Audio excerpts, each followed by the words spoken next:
Hey, welcome to Leadership Within, the moment for leaders to reflect on their human experience of leadership. I'm your host TK, and I'm joined as always by Vanessa. Hey Vanessa. I'm looking forward to our conversation today. How about yourself? Yeah, likewise. I always enjoy our conversations. So I'm hoping that our audience does too. If you're tuning in again, welcome back. And if you're for the first time here, lovely to meet you. Because today, something came to me and I was really wondering about it. One of my clients essentially shared with me, and we were, working on a challenge that they had. And I thought that in fact other clients have it too. And in fact, I myself have been exposed to it. So what happens is when you want something done, when you want to influence someone, when you're there and in an organization you can't make a decision, you need someone else's help, should I say collaboration or assistance. There's various influencing techniques to use, but many times what happens is you're maybe trying too hard, or the person might be trying too hard, and they might be viewed as manipulative, which is another can of worms and erodes trust and everything. So that's a bit of a challenge I wanted to talk about today. And I'm wondering, Vanessa, if you've ever experienced it, or maybe any of your clients did. So I'm not sure that I have necessarily experienced it. And I'm Mm. curious about, where are you seeing the manipulation sit? Is it in the person that's trying to do the influencing? Yes. So Okay. what happens Okay. quite often is they are being, or they are being perceived as dishonest. You see, it happens many times when, we apply the techniques that are natural to us, or, we just try to do something that we normally wouldn't because, hey, we've been through training, we've seen a YouTube video or read a book, and it comes out as, quite strange and So uncanny. could you give us an example, a specific example? Yes, why not? So, for instance, what happens is many times and many people are, for instance, using the we language inappropriately. So instead of making a request that is, I would like you to help me with this because I need it for this and that, you would say that we, as my team, would like you to assist us with that. On another thing, it could be, for instance, I don't know, maybe even guilt tripping someone, right? So, oh, we have this huge mission of the company and everyone's on board. It would be amazing if, you've also put a hand in that and assisted us with this.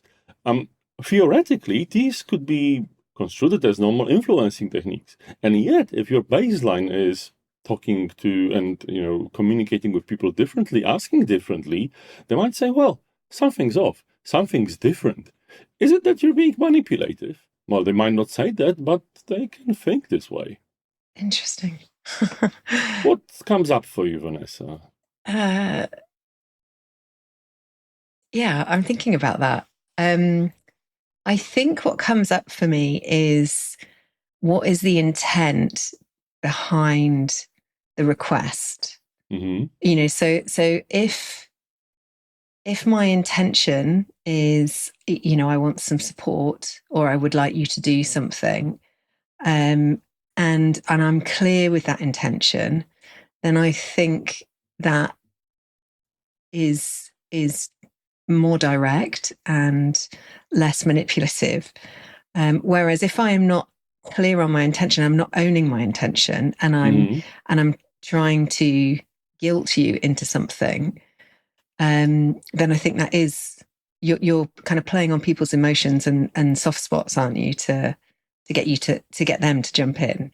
Well, that's just one example, but when you think about it, the boundary is pretty thin. The red line, even if it's there, might be, in various cases, if you want to optimize your success. For instance, we can not only see it in our direct communication, but even in social media. Some people are, being direct, saying, this, and that. Some people are using, clickbait, other methods, and they can be perceived as manipulative. So what I find is for many people that are less experienced, this boundary can be quite foggy and murky, but also some people are very susceptible to, reacting to it and maybe quite, precious about not being manipulated. It's an interesting topic, at least I believe so. Yeah, so you're making me think, Mhm. and I don't have the answer to this, but what is the actual definition of the word manipulation? It's a good one. Not that I have to have one to bring up, but let's maybe try to define it ourselves, and Okay. then we can look it up later on. And I'm sure our wonderful listeners will too. So it's if I were to define it, I would say it's using. Okay, so then again, you would have to define dishonest, but using dishonest techniques to get what you want. Now, you would have to define honesty, Yeah. but this actually is derived out of your system of value, right? So, Yeah. in certain environments, cultures, whatever situation you're in, this can be different.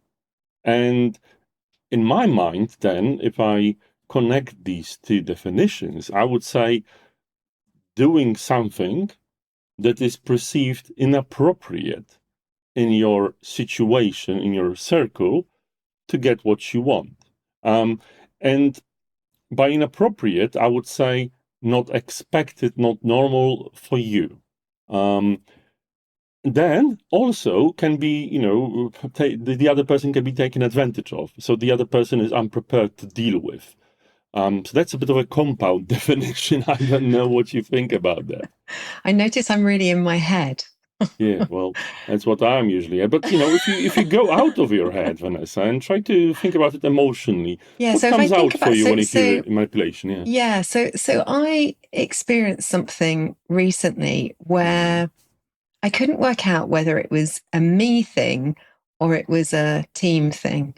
And and so how I experienced it was people sharing their perspectives and their version of events Mm-hmm. and feeling like I was getting pulled into something Ah, yes. in different directions. So one group of people saying it's like this, Mm-hmm. another group of people saying it's like that, another and so I experienced it as almost like this tug, or like one way or another, like they used to have weebles, All right. like the toys that would Yeah.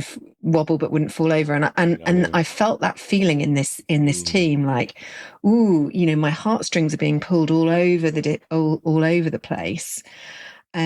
Is that and I couldn't figure it out, is that a me issue, or is that a them issue? So I couldn't work out whether I was being manipulated in that situation, or actually, do you know what I mean? And I that was an do. emotional manipulation. Yeah. It was a, oh, I'm going to tell you this story, and here's how I'm experiencing it, and do you know what I mean? So I think that's something I definitely can struggle with, um, because I can lose myself in a system like that and kind of think, whew, what's going on? Like where, and I have to self manage to come back to, okay, this isn't, I'm not in this system. This isn't my thing. So as a coach, like really taking that Mm-hmm. neutral ground, And being able to step and back just from it. Yeah. noticing, like, oh, this is what's going on. Like people are trying to persuade, cajole, pull. There's a lot of energy going into that. So is that manipulative? Would you define that as manipulative?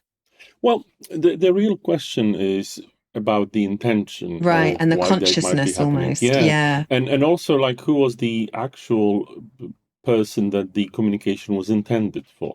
It's like maybe this was just like one group or one subgroup negotiating or tugging to their own side with another, right? It's just Yeah. normal, and Yeah. they are just like using a debate. But interestingly, you mentioned something that I think also resonates with me, which is our own perspective, right? Why is it a problem, or how do we feel when we are being manipulated? Or how do we perceive manipulation? Or more importantly, to use the I language, how do I perceive it? Because I brought this topic up because when the communication is opaque, when Yeah. we're using these kinds of tactics, it just consumes a lot of my energy Yeah, and likewise. increases my frustration that I have to deal with it, that I now have to think about the code and the game instead of adding value, which is frustrating. And this internal feeling of frustration is sipping away my energy and motivation and the drive. Yeah, and I think so I have it where people will show up in Mm, complaint and oh, I'm so busy, I've got this so much, and they're not making a clear request. And I feel like they're trying to um, get me to offer assistance without directly saying I need help. And like my journey with that one has to not just jump in and do that whole rescue thing, mm, and let someone struggle until they get to the point where they're clear that they actually want to make a request, and they then we can have a negotiation about it. I think what I'm saying is I notice people showing up in different roles, in mm, different emotions, and I can feel emotionally manipulated around that. nice. So you said about guilt, like guilt is one of those ones that I think, I was going to say, particularly for women, Mm, we can get guilted into things. Like I was thinking with my kids, it used to be like, well, so and so's doing this and yeah. their mum is thinking like, oh yeah, no, I'm a shit mum if I don't do this, right?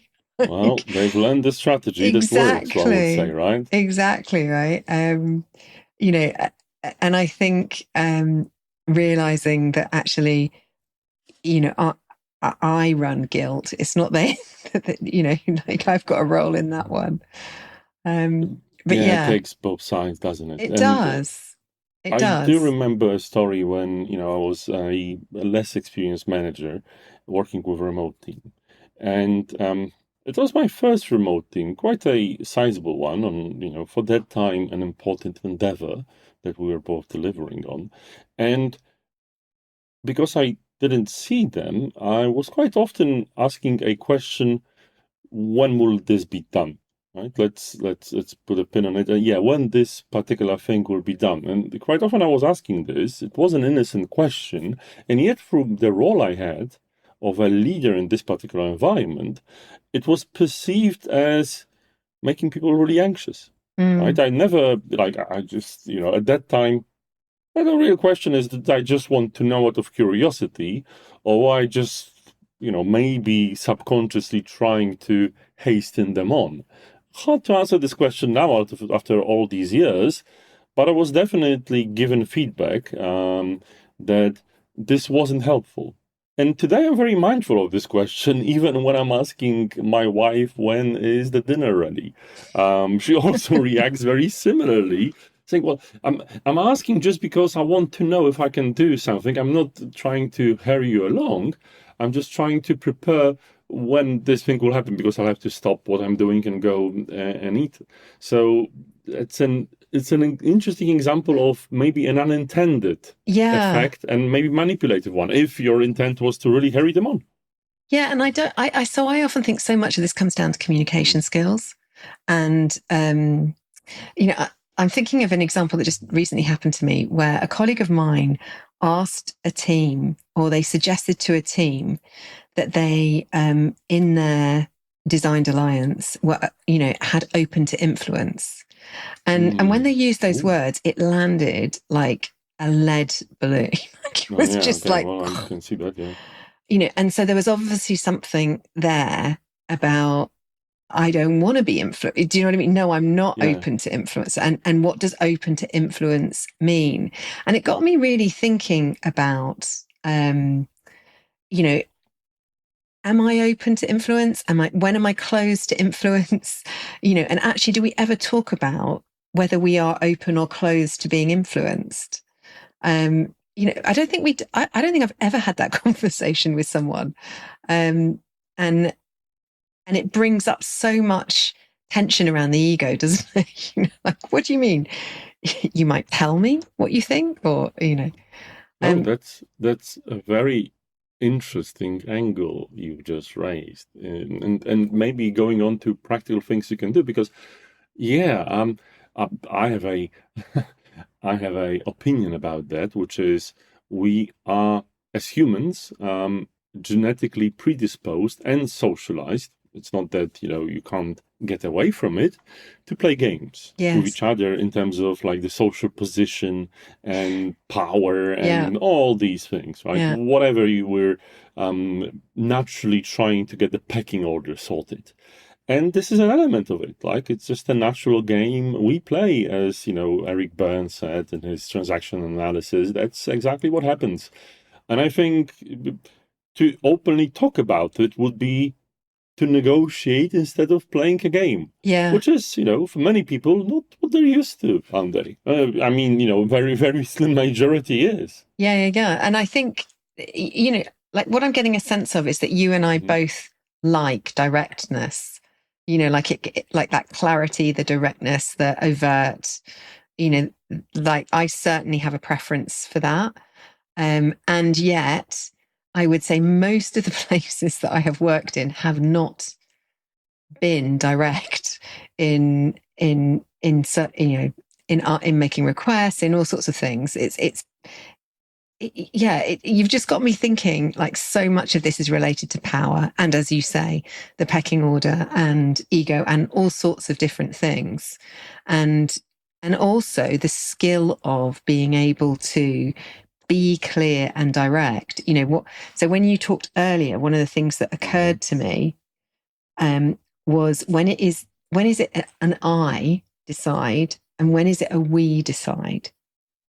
You Mm. know, um, and just the language. So I remember when I worked with Mind Gym, one of the things that they taught, they taught you to do was when you wanted everyone to stand up or whatever, you would say, "Let's stand up," and you'd all stand up together rather than "Will you stand up?" And just that inclusive. Now that's influencing people, Yeah. right?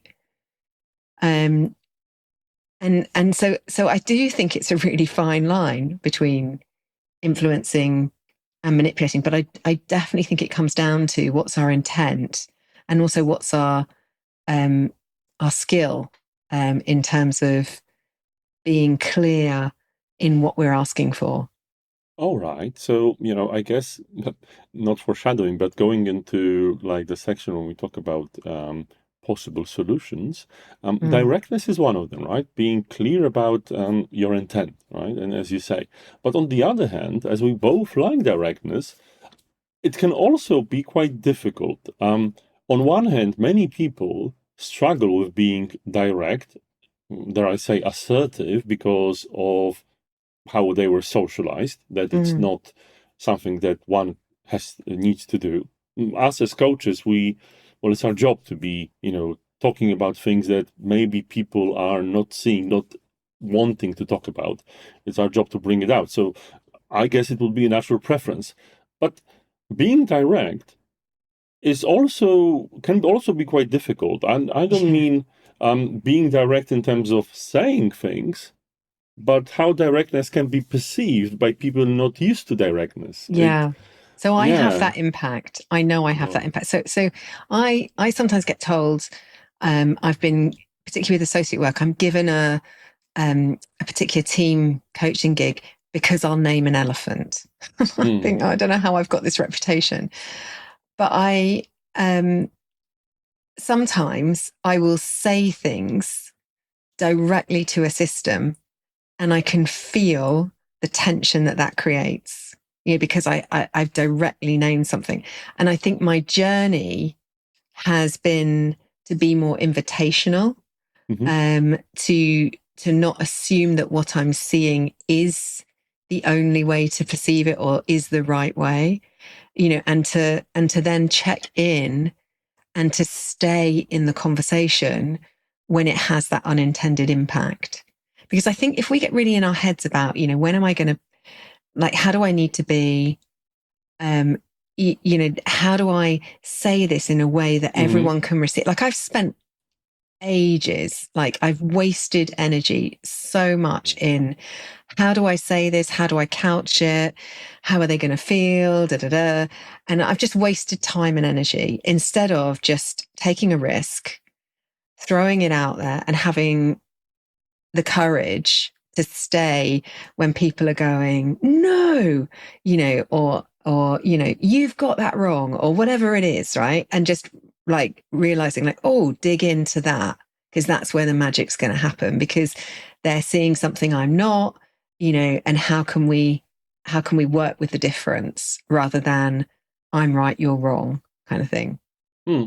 And I think that's a great way for people that struggle with being direct, which is to make a statement and maybe following the statement, ask how it's being perceived or is your observation correct, right? Yeah. So um, I would like you to help. So, for instance, a demonstration would be I would like you to help me with this particular dependency or, with this particular process because, this is the reason. And I'm wondering if it's reasonable for me to ask that. Would you be able to help me up with that? Is it a good time for this request? Something like that, right? So Right. you're Right. making this Exactly. request, but on the other hand, also asking, I'm not saying blunting this, but giving the other person the opportunity like they have a choice. Right, right. So I had an example of this where literally this morning my neighbor was saying Mhm. to me, she was in she asked someone to proofread something in her team with Mhm. her, so a colleague, and the colleague said, "Yes, I can do that after lunch." And then the colleague didn't do it, Mhm. and it got to like kind of 3 o'clock, and she thought, right, the colleague knew it needs to be done, and so she went off and asked somebody else. Mhm. And then when the boss, she sent it, and the boss then said, "Oh, thanks for sending that." The colleague she originally asked went, "Oh yeah, you can send that through to me to proofread now." Hmm. And so she said to me, Okay. "I experienced when I said that to the person, they said yes, but I experienced no as a Mhm. defensiveness, and their behavior of them not doing it when they said they were going to do it was, like told me that they weren't going to do it." And so she went somewhere else.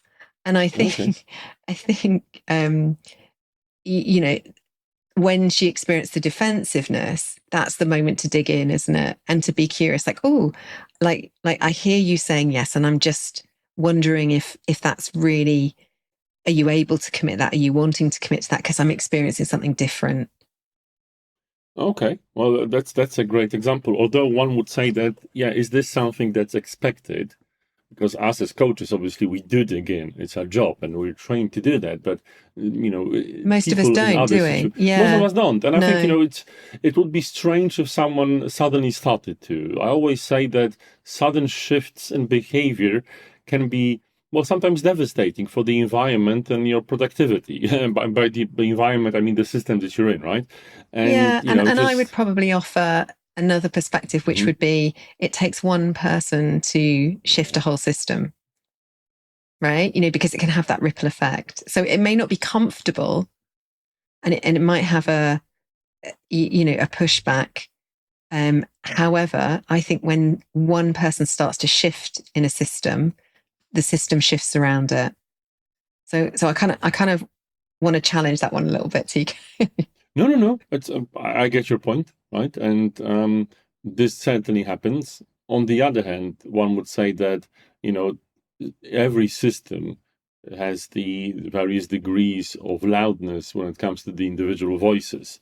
And, there's various things that can happen in the system, but sometimes the spark is all you need. And I absolutely agree with you.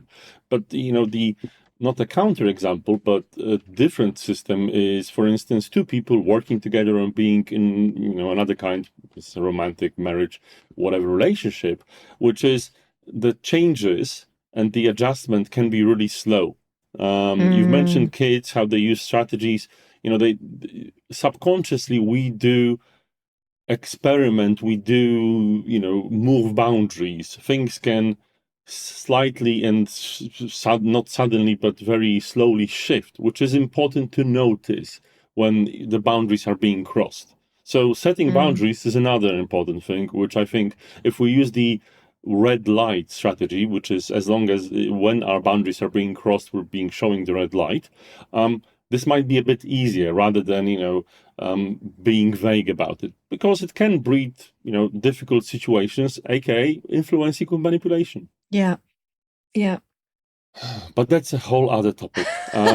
So, wonderful listeners, thank you for being here with us. I hope that you've learned a few tricks and it made you think about your own influencing techniques, and you won't be falling into manipulation as much.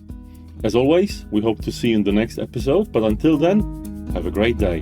Bye bye.